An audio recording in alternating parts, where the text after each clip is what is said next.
ये पॉलिसी में शुरुआत से ही गड़बड़ है, राइट। पॉलिसी म्यूनिसिपैलिटी लेवल पे ये होनी चाहिए कि हम ये पब्लिक हेल्थ मेजर के लिए क्या करना है, तो गोल वो है ना कि गोल ये है कि एनिमल्स के राइट्स क्या है। अगर उस एंगल से देखें तो पहले तो पॉलिसी गोल दिमाग में क्लियर होना चाहिए कि ये पब्लिक हेल्थ का मामला है और उसे प्रायोरिटी उस पर्सपेक्टिव को दी जानी चाहिए, रादर देन सेइंग कि हम इसे एक एनिमल क्रुएल्टी की बात बना देते हैं।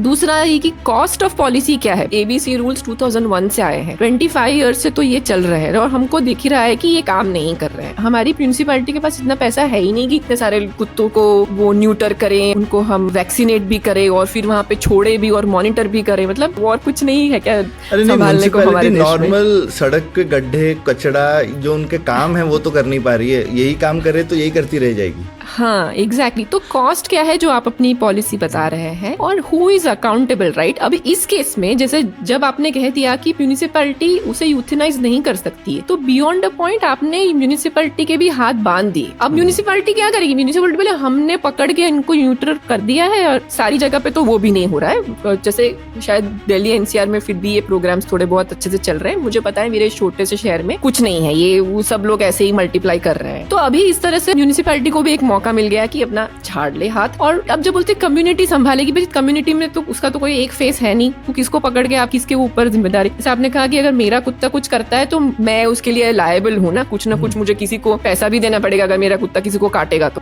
पर स्ट्रीट डॉग काटेगा तो कौन पैसा देगा, उसका क्या होगा, कुछ नहीं पता।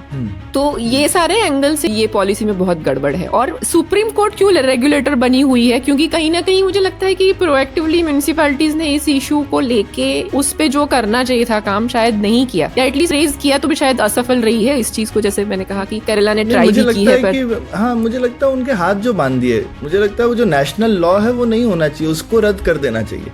प्रिवेंशन ऑफ क्रुएल्टी अलग है, लेकिन आप किसी सिटी को कैसे मैनेज करना है वो उस म्युनिसिपैलिटी का हक है और उससे आप वो राइट नहीं छीन कर सकते। नहीं, प्रिवेंशन ऑफ क्रुएल्टी एक्ट के अंदर यूथनाइजेशन अलाउड है बाय द वे, वो जो 1960 का है उसके ऊपर ये और रूल्स आए हैं which were suppose to be under the big umbrella, but उनमें ये अलाउड नहीं है। तो मतलब कुछ तो इंटरप्रिटेशन ही कहीं गड़बड़ हो गई है।